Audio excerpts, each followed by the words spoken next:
Hello dear students, welcome to our YouTube channel study for brightness. हमारे channel study for brightness में आप सभी का स्वागत है। मैं 6 to 10th math and 11th 12th को फिजिक्स लर्न कराता हूँ। तो आज मैं class 10th mathematics chapter number 3 का लेक्चर नंबर 1 है, pair of linear equations in two variables. एक देखें हम लीनियर इक्वेशन देखें हम 2x + 3 = 0। This is linear equation but this is one variable, एक केवल वेरिएबल है यहाँ पे। तो हम एक वेरिएबल का नहीं पढ़ना है, ये लीनियर इक्वेशन है लेकिन एक वेरिएबल का है, वन वेरिएबल का है, ठीक है। तो इसे हमें नहीं पढ़ना है यहाँ पर, ये हम लास्ट ईयर पढ़ चुके थे। तो हमें पढ़ना है लीनियर इक्वेशंस इन टू वेरिएबल, जैसे 2x + 3y = 5। तो यहाँ पर दो वेरिएबल हो गए, एक x हो गए, एक y हो गए। तो यहाँ पर टू वेरिएबल्स हैं, लीनियर इक्वेशंस भी हैं, क्योंकि इसमें पावर कहीं भी टू नहीं है।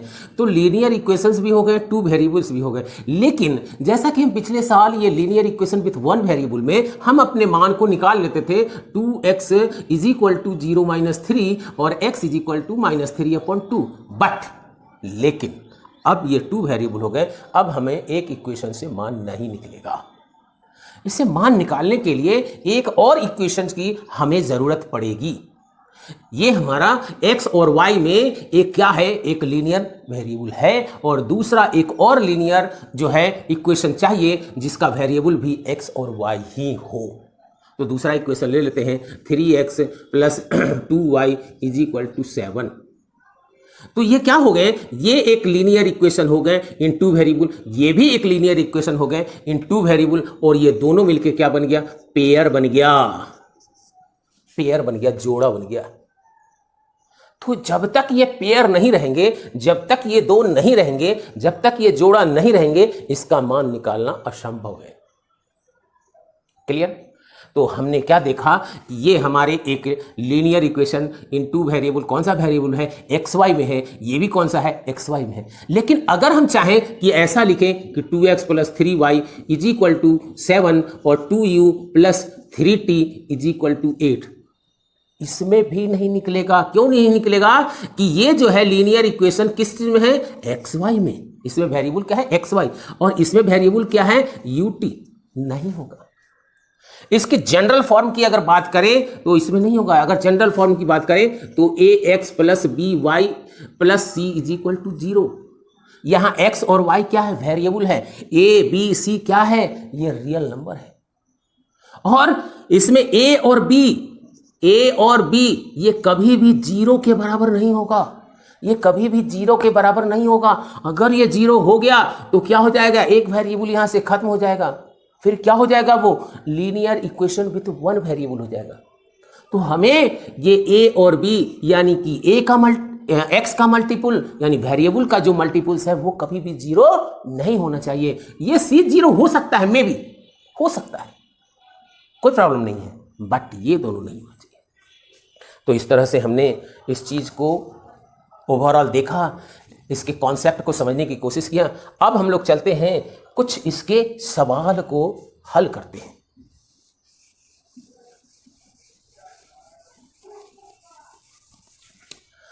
ये हमारा यहां पर एक सवाल है कि आफ्ताब टेल्स हर डॉटर, आफ्ताब कोई व्यक्ति है और अपने पुत्री से, डॉक्टर से कह रही है 7 years ago, 7 साल पहले, I was 7 times as old as you were then. मतलब कह रही है कि आफ्ताब है और उसकी डॉक्टर की बात हो रही है। यहाँ एक मन में एक थोड़ा सा आप उसको स्ट्रक्चर बनाइए, ये आफ्ताब है, ये उसकी डॉक्टर है, आफ्ताब एज की बात हो रही है, इसकी एज x है, इसकी एज y है, 7 बरस पहले की बात हो रही है, 7 years ago, तो x - 7 y - 7 होगी। और कह रहा है, आफ्ताब कह रहा है अपनी बेटी से कि मैं 7 साल पहले आई आज 7 times, 7 साल था, as old as you were, जितनी उम्र तुम्हारी थी उससे मैं 7 गुना था। तो 7 साल पहले भी, आज ये तो प्रेजेंट एज है, 7 साल पहले आफ्ताब की उम्र ये होगी, डॉक्टर की उम्र ये होगी। आफ्ताब जो है अपनी बेटी की उम्र से 7 times थी, 7 गुनी थी। एंड आफ्टर 3 ईयर, अब 3 साल के बाद की बात की जा रही है। तो 3 साल के बाद की बात क्या है? आफ्टर 3 ईयर फ्रॉम नाउ, आज से 3 साल के बाद, आज की उम्र तो XY है, तो आज से 3 साल के बाद क्या हो जाएगा? ये y+3 हो जाएगा और ये x+3 हो जाएगा। और उस समय क्या है? आई शैल बी 3 टाइम्स, अब 3 टाइम्स हो जाएंगे। पिताजी जो है, आफ्ताब जो है, अपनी डॉटर से 3 टाइम्स हो जाएंगे। ठीक है। Represent this situation algebraically and graphically, इन दोनों को जो है इसको रिप्रेजेंट करना है अलजेब्रिकली एंड ग्राफिकली। तो हम यहाँ पर देखते हैं, ये हमारा क्या हो गया? आफ्ताब एज, ये क्या हो जाएगा? Daughter age. तो हम यहाँ पे थोड़ा सा ये जो स्ट्रक्चर बनाया था, अब इसको थोड़ा सा एक्सपेंड कर देते हैं। आफ्ताब प्रेजेंट एज, यहाँ लिख दो present age of Aftab. Aftab की परसेंटेज कितना कह रहा है? तो x, लेट माना, यही माना है। और present age of daughter, present age of daughter is equal to y, इसको भी लेट माना है। अब बात हो रही है 7 year ago, 7 year ago condition क्या दिया हुआ था? आफ्ताब कितना हो जाएगा? आफ्ताब हो जाएगा x-7 और डॉटर कितनी हो जाएगी? y-7। कंडीशन क्या कह रहा है? यहाँ कंडीशन ये कह रहा है कि आफ्ताब जो है वो अपनी बेटी से 7 टाइम्स है। तो कंडीशन क्या दिया हुआ है? ये दिया हुआ है x-7 is equal to 7 y-7। ये हमारे कंडीशन दिए हुए हैं। इस कंडीशन से हम क्या करेंगे? एक इक्वेशन को डेवलप करेंगे। ये क्या हो जाएगा? ये हो जाएगा x-7 is equal to 7y और माइनस का 49 और यहाँ क्या हो जाएगा? x-7y इज इक्वल टू क्या हो जाएगा? माइनस का 49 और प्लस का 7। और इससे डेवलप होके क्या निकला है? ये निकला है आपको x-7y इज इक्वल टू, ये आपको आ गया 49 में से क्या आ गया? 42। तो ये हमारा क्या निकला? इक्वेशन 1। ये कौन से कंडीशन से निकला? 7 साल पहले की जो बात हुई थी कि 7 साल पहले जो है आफ्ताब जो था वो अपने डॉटर से 7 टाइम्स में, ये आपके अलजेब्रिक सिचुएशन निकले। अलजेब्रा के अनुसार निकाला है। अब हम निकालते हैं 3 ईयर, आफ्टर 3 ईयर।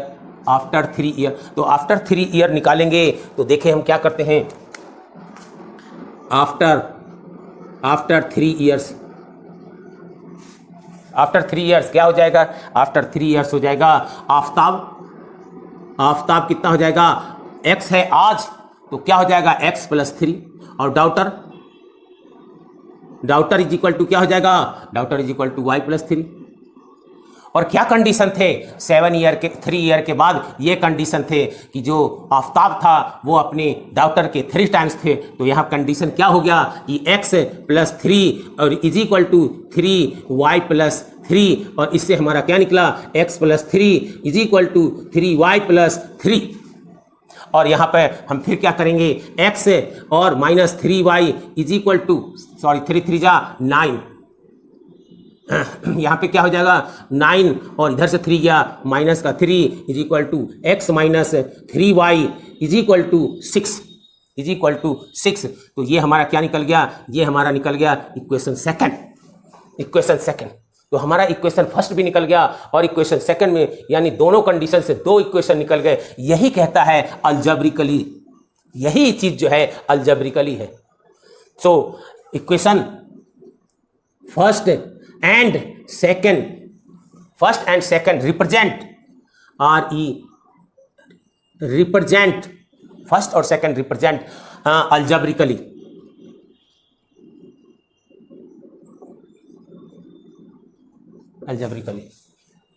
ठीक है। तो ये हमारा जो है यानी कि अलजेब्रा के फॉर्म में इसे हमने निकाल दिए हैं, इक्वेशंस के फॉर्म में निकाल दिए हैं। तो ये हमारा कहलाया अलजेब्रिकली, यानी हम अलजेब्रा के फॉर्म में इसे निकाल दिया। अलजेब्रा के फॉर्म में निकालने के बाद अगर ये कहता है कि ग्राफिकली, तो ग्राफ में भी इसको प्लॉट करना होगा। अब ग्राफ में प्लॉट करने के लिए जैसे यहाँ पर इसके लिए भी एक लाइन बनेगा, इसके लिए भी एक लाइन बनेगा, यानी इस ग्राफ पेपर पे 2 लाइन ड्रॉ होंगे। नाउ अब इक्वेशन 1 और इक्वेशन 2 मिल गए हैं। ये हमारे जो है अलजेब्रिक रिप्रेजेंटेशन है, लेकिन जब ग्राफिकली कहा जाएगा तो इस ग्राफिकली को हमें सॉल्व करना पड़ेगा। अब चलते हैं हम इक्वेशन 1 के लिए, बाय इक्वेशन 1। अब 1 में चलते हैं तो आप देखें ये इक्वेशन में आपका ये है when x is equal to कितना लिया, x इज इक्वल टू 0, तो क्या हो जाएगा ये देखें आपका इक्वेशन 1 है 0 minus 7y is equal to minus का 42 और minus 7y is equal to minus का 42 और ये क्या हो जाएगा y is equal to 42 upon 7 यानी 6 टाइम जाएंगे। तो जब ये क्या हो जाएगा x 0 हो जाएगा तो ये क्या हो जाएगा 6, क्या हो जाएगा 6। इसी प्रकार से अब मान लीजिए कि y हमारा x कितना है, दूसरे बार फिर निकालेंगे when x is equal to कितना है 7, इस बार फिर लेके चला है 7, तो 7 लेके चला है तो क्या हो जाएगा 7 minus 7y is equal to minus 42 और minus 7y is equal to minus 42 और ये इधर से आया तो माइनस का 7 is equal to 7y minus 7y is equal to minus का 49 और y इज इक्वल टू कितना हो जाएगा 49 अपॉन 7 इज इक्वल टू 7। तो जब ये 7 हो तो ये क्या आ जाएगा 7। तो इस तरह से हम इसका x का मान हम अपने तरफ से कुछ लेते हैं और लेने से पहले ये थोड़ा सोच ले कि ऐसा चीज़ ले कि वो फ्रैक्शन में ना आए, वो डेसिमल में ना आए, तो इसलिए मैंने कुछ ऐसा ही सोच के लिया है, एक 0 लिया है, एक 7 लिया है। तो ये इक्वेशन फर्स्ट के लिए हमने निकाल चुके हैं। अब इक्वेशन फर्स्ट के लिए हम निकाल चुके हैं तो अब हम देखें कि किस प्रकार से हम ग्राफ पर प्लॉट करते हैं। ग्राफ पे प्लॉट करने के लिए हमें क्या करना पड़ेगा, हम सबसे पहले क्या करेंगे, ये हमारा ग्राफ पेपर है। ग्राफ पेपर तो आप जानते ही होंगे, ग्राफ पेपर। तो ग्राफ पेपर पे हमने क्या किया है, ये 1 सेंटीमीटर है का बॉक्स रहता है, तो 1 2 3 हर लाइन पे 1 2 3 4 5 6 10 हमारा क्या है, यहाँ पर x कितना है 0 है, तो x हमारा ये लाइन है, ये लाइन पे 0 कहाँ है, यहाँ पे है, यानी यहाँ पे आ गया, यहाँ पे अब आप हाथ रख ले समझे। और y कितना आया है 6 आया है, तो y 6 आया है। तो हमारा कितना हो गया, x पर हमने कितना चला, तो चला ही नहीं, ना इधर चला ना इधर चला, इधर चलता 1 आता तो यहाँ रखते और 6 आता तो यहाँ, तो ये स्थिति बनती इस पे और इस पे लाइन पे। लेकिन ये 1 0 है और 6 है तो ये पॉइंट आया। इसका कोऑर्डिनेट लिख देंगे 0 और 6। कोऑर्डिनेट में क्या करते हैं, पहले x की वैल्यू लिखते हैं, बाद में y की वैल्यू लिखते हैं। ये हो गया। अब जब 7 है तो 7 पे आया, ये देखिए 1 2 3 4 5 6 7, x 7 है तो कितना आ गया, y भी 7 आ गया। अब इसका देखिए ये लाइन होगा आपको और इधर से ये लाइन होगा और ये जाकर के कहाँ कटा, इस बिंदु पे। तो इसका जो कोऑर्डिनेट होगा वो कितना होगा, ये कोऑर्डिनेट होगा आपको 0 7 7 7 7। आगे बात सुनिए, तो ये हमें लाइन खींचना नहीं है, ये तो हमारे कहाँ मिलेंगे, ग्राफ पेपर पे ही मिलेंगे, वो हमारे ग्राफ पेपर पे ही मिलेंगे लाइन। ये हमें लाइन खींचना नहीं है, हमारा पॉइंट कहाँ पे मिला, यहाँ पे। अब हम क्या करेंगे, ये पॉइंट और ये पॉइंट को दोनों को हम लोग क्या करेंगे, इसको मिला देंगे। मिला के इस तरफ भी बढ़ा सकते हैं और आगे की ओर भी बढ़ा सकते हैं। तो इस प्रकार से हमारा क्या हो जाएगा, ये एक लाइन जो है खिंच जाएगा। और ये लाइन कौन सा है, ये लाइन किसके लिए निकाला गया है, तो इक्वेशन 1 के लिए। इक्वेशन 1 क्या है, x माइनस 7y और इज इक्वल टू माइनस 42, इसके लिए निकाला गया। फिर इसी प्रकार से इसमें भी हम 3 निकालेंगे, इसमें भी हमको कितने निकालने पड़ेंगे, 2 कम से कम निकालने पड़ेंगे, 2 निकालेंगे हम, तो 2 निकालेंगे और उसका फिर यहाँ पर इसी प्रकार से उसका वैल्यू निकलेगा। चलिए निकाल के देखते हैं। अगर इस इक्वेशन के लिए ले रहे हैं हम, तो देखिए x is equal to 0, x is equal to जहाँ 0 लिए तो क्या हो जाएगा, यानी when x is equal to 0। अब ये 0 रखा तो क्या मिलेगा हमको, 0 minus 3y is equal to 6 और इससे क्या मिला, y is equal to minus का 2। तो यहाँ पर एक और ग्राफ बना ले इस तरह से, ये हमारा x है और ये हमारा y है। क्या मिला, जब x 0 था तो y कितना मिला, माइनस का 2। इसी प्रकार से और भी निकालेंगे, जैसे x 6 हो, x कितना हो 6 हो, x कितना हो, x बराबर 6, व्हेन x बराबर 6 तो क्या हो जाएगा, x की जगह कितना लिखेंगे 6 minus 3y is equal to 6। तो ये कितना हो जाएगा, ये इधर इस तरफ चला जाएगा, minus 3y is equal to 6 minus 6 और y is equal to 0 upon minus का 3 इज इक्वल टू 0। तो जब यहाँ पे x कितना है 6 है तो y कितना आ रहा है, y आ रहा है आपको, y कितना 0 आ रहा है। तो इससे हम निकालेंगे x जब 0 है तो y कितना है, माइनस का 2 y यानी इस तरफ चला गया, माइनस का 2 निकालने के लिए हमें y है -1 -2, ये ग्राफ पेपर पे प्लॉट होंगे। ठीक है, तो आपको क्या आ जाएगा, जब x 0 है तो x 0 है यानी इस लाइन पे चलेगा, तो इस तो y कितना है -2, ये आ गया 0 -2, ये आ गया। जब y 6 है, x 6 है यहाँ पे है, तो y कितना है 0, तो y 0 इस लाइन पे y देखेंगे, y 0 कहाँ है इस लाइन पे, तो यहाँ पे देख यहाँ पे आ गया, तो ये दोनों लाइन हो गई, इसको मिला देंगे हम। ये किसके लिए हुआ, ये इसके लिए हुआ, किसके लिए हुआ, x -3y और = 6।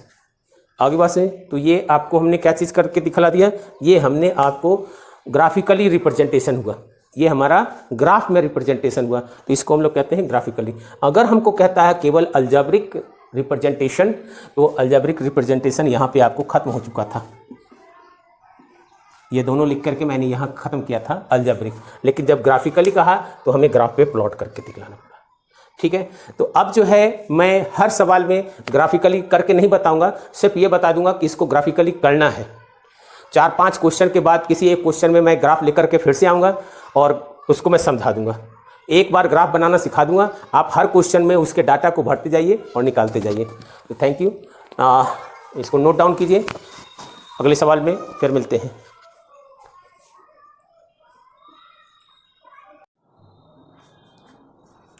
लास्ट क्वेश्चन के जैसा ही ये सवाल लिया हूं मैं।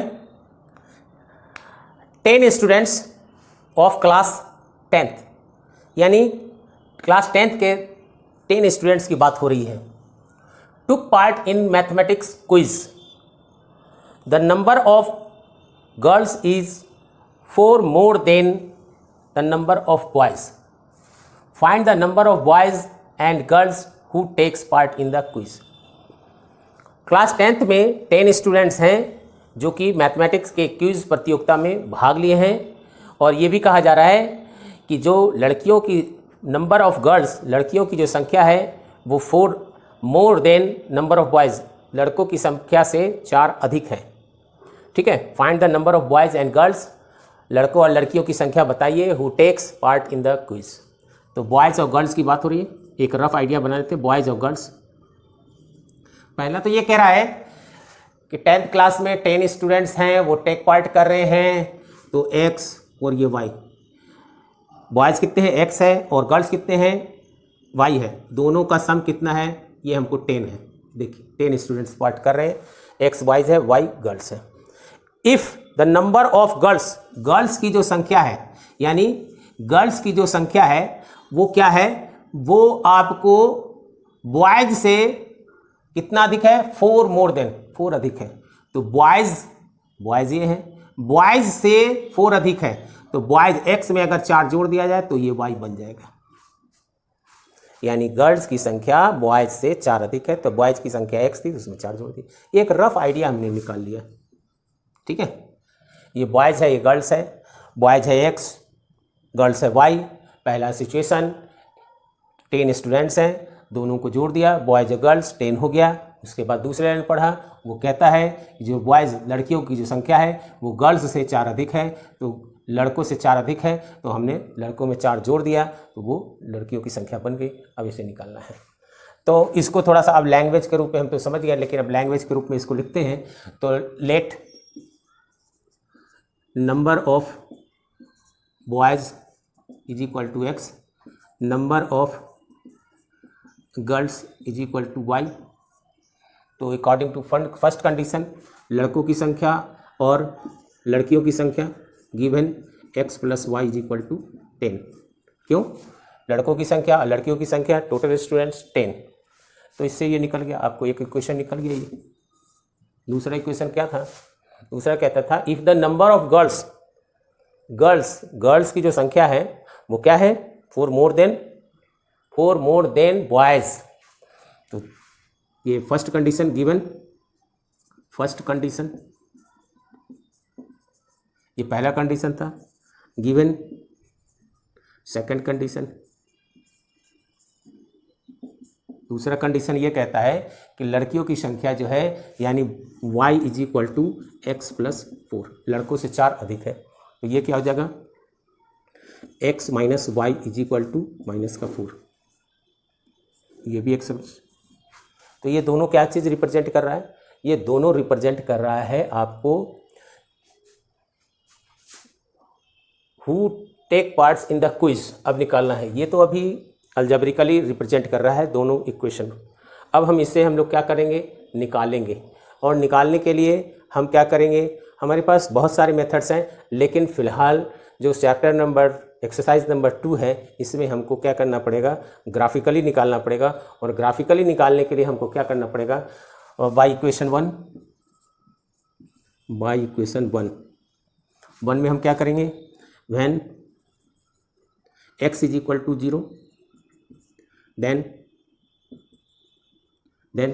0 plus y is equal to 10 या y is equal to 10, when x is equal to 2 then 2 plus y is equal to 10 और y is equal to 10 minus 2 is equal to 8, when x is equal to 5 then क्या हो जाएगा, 5 plus y is equal to 10। ये equation कहाँ से आ रहा है, by equation first time चल रहा है। तीनों निकाला, जब x 0 हो तो, जब x 2 हो तो, और जब x 5 हो तो कितना हो गया, y is equal to 10 minus 5। Clear? तो यहाँ पे हमें तीनों चीज़ निकल गए। तो इसको हम इस प्रकार से कुछ लिख सकते हैं, ये हमारा x, ये हमारा y। x जब 0 हो तो y कितना निकला, 10। जब x 2 हो तो y कितना निकला, 8। और जब हमारा x 5 हो तो कितना निकला, 5। ये किसके लिए निकला है, फॉर इक्वेशन फर्स्ट के लिए निकला है, इक्वेशन फर्स्ट के लिए। अब इसी तरह से हमको सेकंड इक्वेशन के लिए भी निकालना पड़ेगा। सेकंड इक्वेशन के लिए फिर से निकाले, देखें हम कितना है यहाँ पे हमारा, x minus y for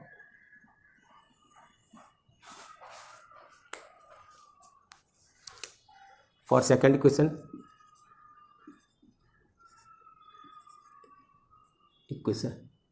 for second equation x क्या हो, 0 हो, when x is equal to 0।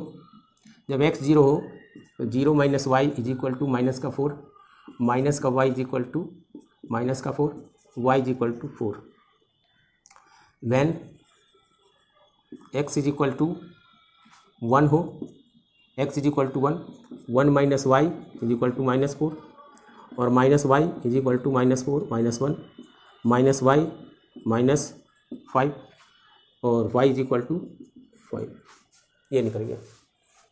तीसरा हम देखें, when x is equal to 4 हो, x इज इक्वल टू 4 हो तो कितना हो जाएगा, x इज इक्वल टू 4, तो 4 minus y is equal to minus का 4।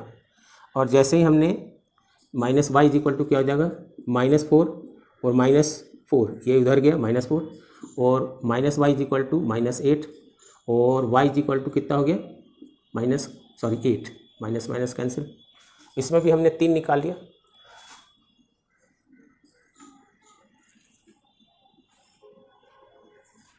x y, x कितना था 0, y कितना आया 4, 0 के रिस्पेक्ट में 4, x कितना था 1, y कितना आया 5,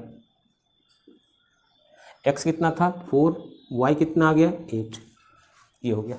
ये किसके लिए निकला है, फॉर इक्वेशन 2 के लिए निकला है। अब हम चले और इसमें देखें क्या होता है। ये हमारा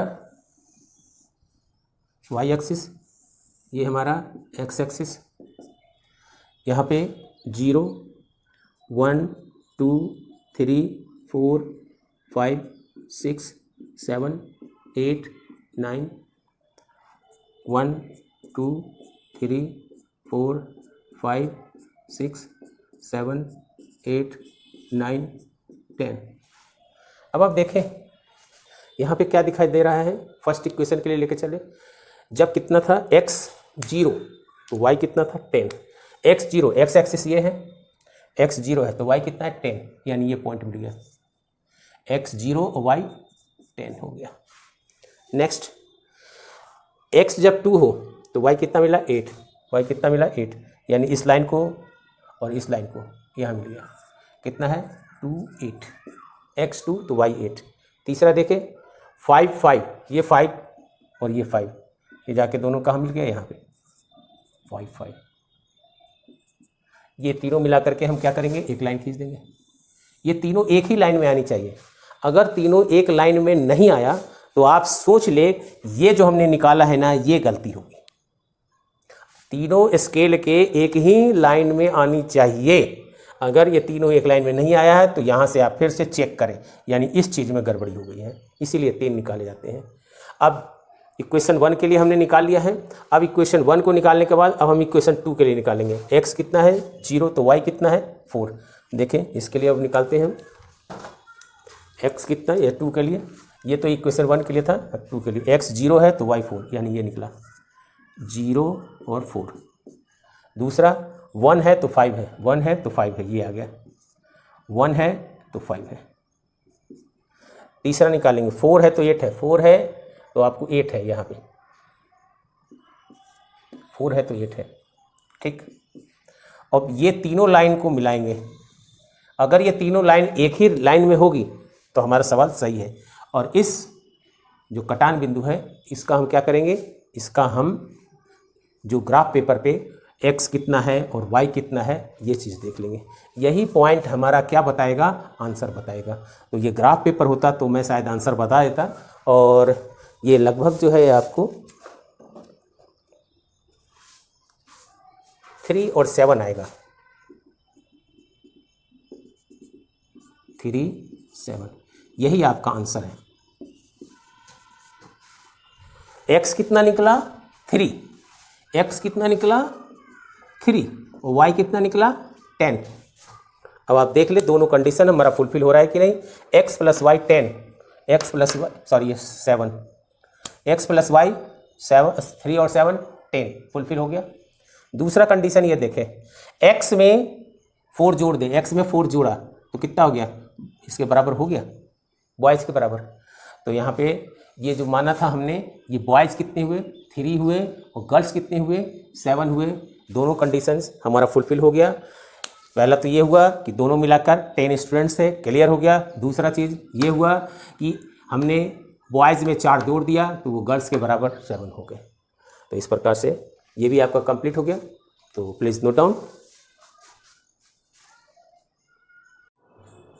नेक्स्ट क्वेश्चन, इस तरह से हमें पेयर ऑफ लीनियर इक्वेशंस दिए रहेंगे, जैसे ये के सवाल है, एक ये सवाल है, एक ये सवाल है।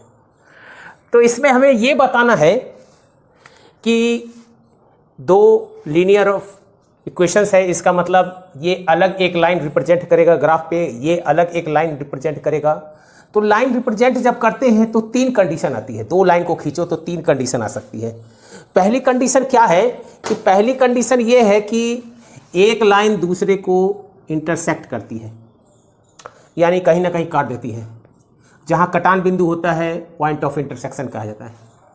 दूसरा ये हो सकता है कि दोनों लाइन जो हो वो क्या हो, पैरेलल हो,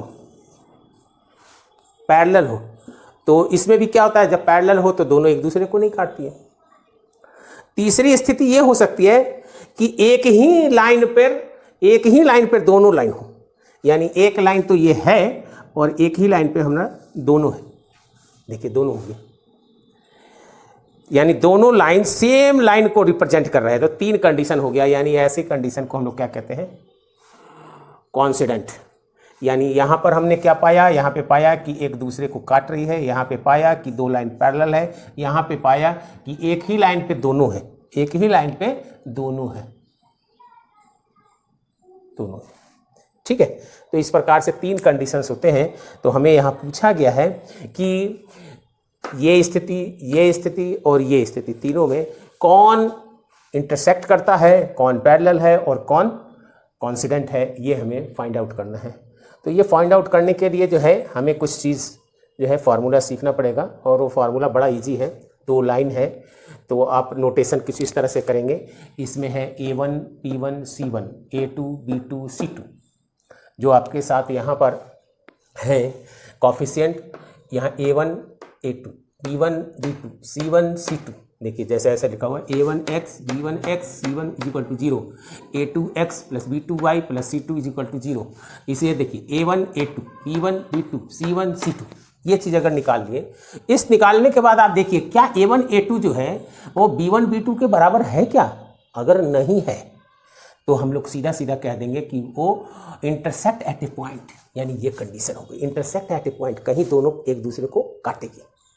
और अगर ये हो गई कि A1 upon A2 B1 upon B2 और C1 अपॉन C2 तीनों अगर हमारा क्या हो गया कि बराबर आ जाए, तो क्या कहेंगे कि वो कॉन्सिडेंट है, यानी दोनों। अगर हमारा क्या है A1 A2 और B1 B2 ये तो बराबर आ गया, लेकिन C1 C2 के बराबर नहीं आया, तो ये क्या हो जाएगा? पैरेलल हो जाएगा, यानी ये स्थिति होगी पैरेलल।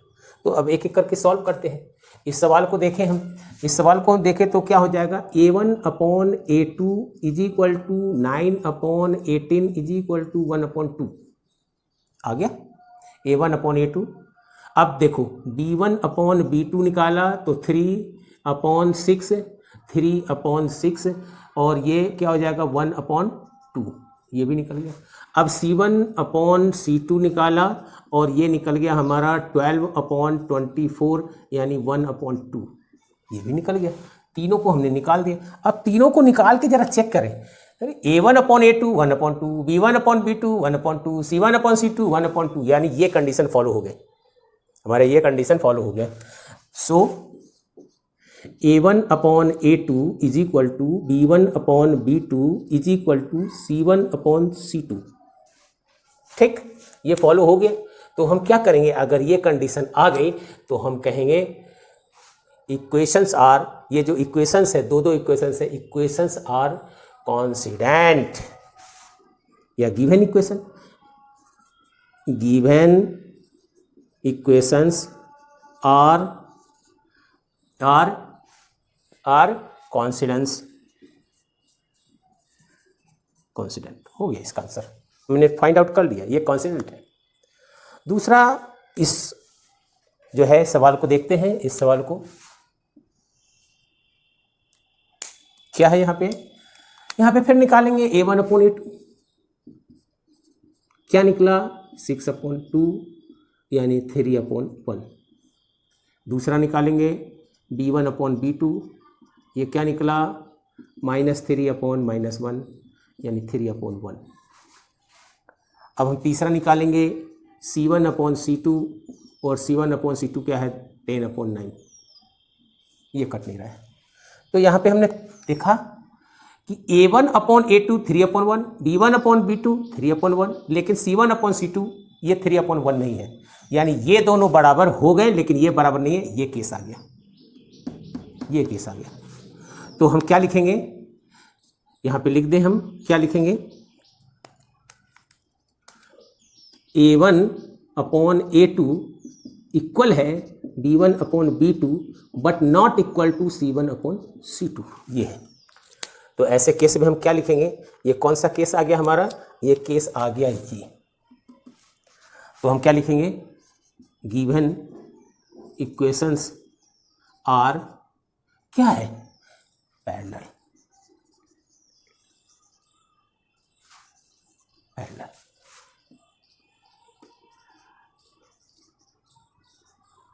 पैरेलल, ये आ गया।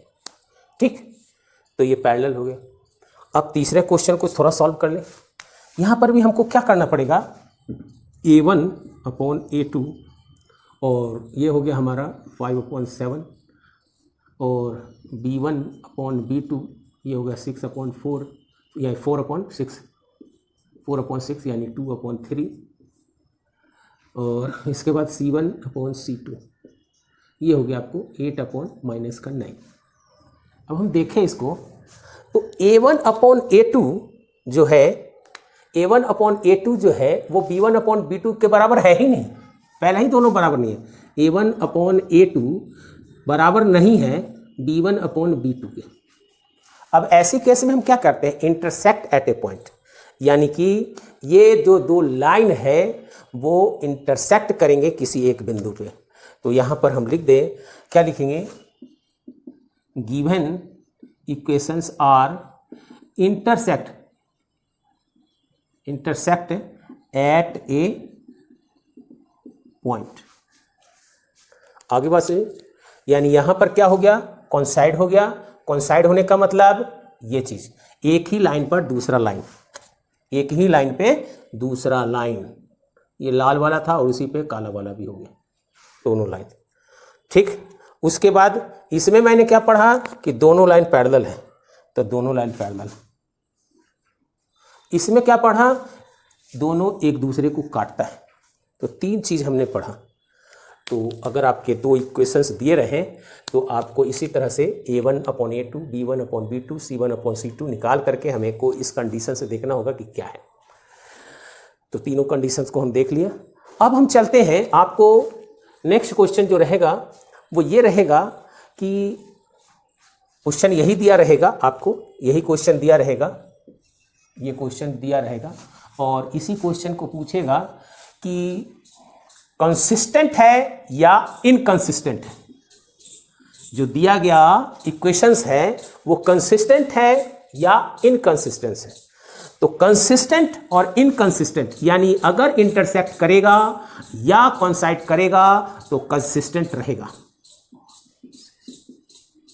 कंसिस्टेंट, और अगर पैरेलल है तो इनकंसिस्टेंट रहेगा।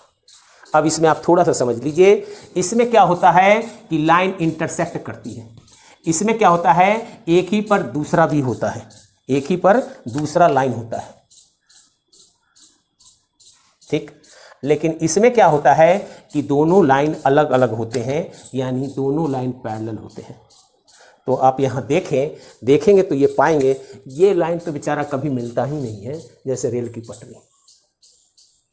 तो ये इनकंसिस्टेंट हो गया, ये एक बिंदु पे मिलते हैं, ये अनेक बिंदु पे मिलते हैं, हर बिंदु पे मिलते हैं, तो ये हो गया कंसिस्टेंट। तो अगर आपसे पूछा जाए कि कौन सा इक्वेशंस जो है वो कंसिस्टेंट है और कौन सा इनकंसिस्टेंट है, तो आप जैसे यहाँ तक निकाले हैं वैसे निकालेंगे और उसके बाद क्या करेंगे, आपसे पूछा गया है कंसिस्टेंट, तो ये कंसिस्टेंट होगा। क्यों होगा, क्योंकि कॉन्साइड है। तो ये हो गया गिवन इक्वेशंस आर, यहाँ पर ये चीज़ ना लिख करके हम क्या लिख देंगे, गिवन इक्वेशंस आर क्या लिख देंगे, कंसिस्टेंट।